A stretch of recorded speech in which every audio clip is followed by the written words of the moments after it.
Egaa akkuma jalqabatti isinii kaasee isin gorsuu hin dhufne yaaduma obboleessi tokko obboleessaa wajjin haasa'uun haasaa jira. Ilmi dhiiraa maaliif suusii keessa gale?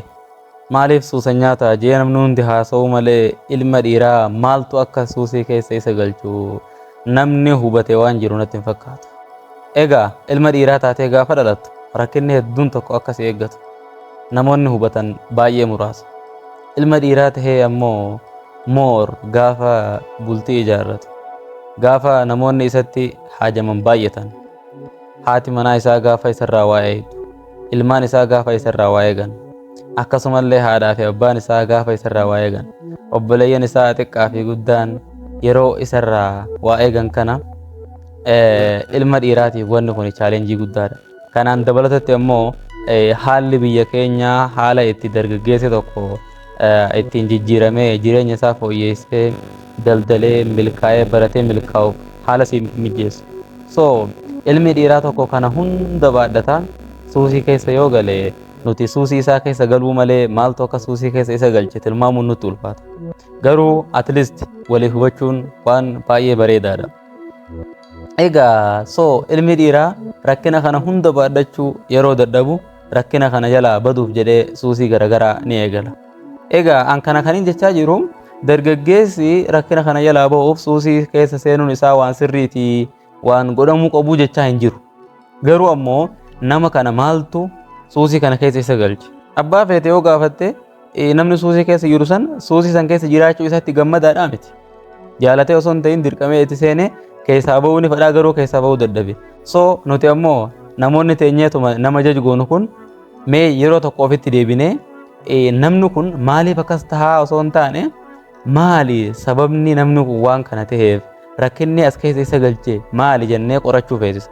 So egaa akkuma jalqaba irratti isinii kaase rakkina kana hunda jalaa ba'uudhaaf furmaanni suusii keessa galuudha. Suusii keessa galuun normaaliidha. Homaa rakkoo hin qabu jechaa hin jiru. Garuu waan ta'e kana hubachuu fi qabna. Garuu ammoo dargaggeeyyiin warroonni suusii garagaraa keessa jirtan yaa isin gorsuufillee muuxannoo qabaadde osoo hin taane waan na bira jiru isiniif haa qooduuti. Isinillee waan isin bira jiru waan gaarii jettan koomentii irratti nuu qooddu. Egaa chaanaaliin kun kan itti namni tokko nama gorsu osoo hin taane muuxannoo babbareedaa namuu waan beeku kan irratti walii qoonnuudha. Isin gorsuuf hin deemu yaaduma obboleessaa haasawa isinii wajji haasa'uu deema. Isinilleen haasawa waan babbareedaa jettan koomentii irra naa kahaa.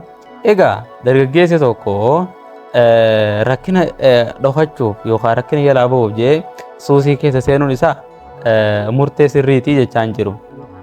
Rakkina addunyaa tanarratti uumamnee haga addunyaa tanarra jirru addatti immoo addunyaa tanarratti dhiira taatee gaafa uumamtu rakkina jalaa hin dhokadhee bahaa jechuun mataa kee jalaa dhokachuu jechuudha.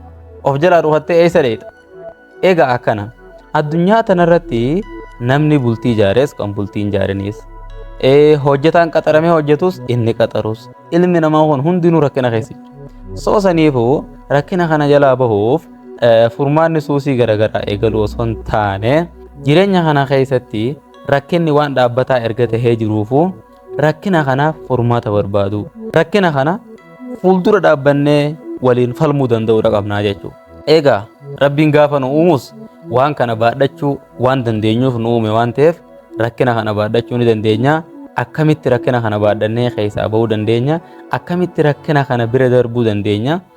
Akkamitti rakkinoota addunyaa irratti nu mudatan kana maaneej godhuu dandeenya? Isa jaa'u irratti dubbisnee uumaa keenya gaafannee uumaa keenyatti dhiyaannee rakkina jiru kana akkamitti akka maaneej goonu barannee maatii keenyaafis biyya keenyaafis addunyaadhaaf waa gumaachuu ni dandeenya. Haala sanii yoo deemne saniifuu ammoo namoonni suusii keessa jiranis namoonni suusii keessa hin jirres waan kana yoo hubatan namni sun suusii san dhiisee akka keessaa bahuufillee wal gargaaruu ni dandeenya. Egaa akkuma jalqabatti isinii kaasee isin gorsuuf hin dhufne yaaduma obboleessi tokko obboleessaa wajjin haasa'uun haasaa jira. Isinilleen namoota suusii keessa jiraniif waan barnoota ta'u yookaan immoo namoonni suusii ta'e wayii tokko suusii amma garagaraatu jira. Sooshaal miidiyaa tiktookii iskiroo godhuun amma suusii jabaa hamaa ta'aa jira. Saniifuu suusuma fedhe iyyuu haa ta'u namoonni suusii keessa turtanii akka carraa baatan akkamitti akka baatan muuxannoo keessan osoo koomentii jala nuu qoddanii nutis irraa barannee dargaggoonni baay'een irraa baratanii yaada keessan osoo nuu qoddanii jechuu barbaada. Nagayaan naa jiraadhaa. Viidiyoo itti aanu wal agarraa. Sabskiraayib gootanii akka waliin guddannu warri barbaadan sabskiraayib godhuu dandeessanii. laayik godhaatii namoota baay'ee biraan nu gaha. Hedduu nu galatooma. Saba keenya viidiyoo babbareedduu afaan Oromootiin hojjechuuf haga dandeettii keenya yaalaa jirra. Afaan Oromootiin yoo laallee koontentiin garagaraa koontentiin baay'een hin jiru. Saniif ammoo nuti mataa keenya qofa osoo hin taane dargaggoonni baay'een kanneen yaadota babbareedaa uummata kanaaf bu'aa buusuu danda'an qaban baay'ee jiranii. Isaanillee akka sooshaal miidiyaa kanarratti yaada gaggaarii isaanillee uummatallee fayyadu akka ol baasaniif ni gargaara. Saniifuu waliin guddannaa, waliin bakka guddaa geenya malee kophaa bakki geenyu jiru waan ta'eef walaa jajjabeessinu. Chaanalii kana haa guddifnu. Chaanaliin kun kiyyoo osoo hin taane keessanii waliin haa guddifannuun isiniin jedha. Nagayaan naa jiraadha.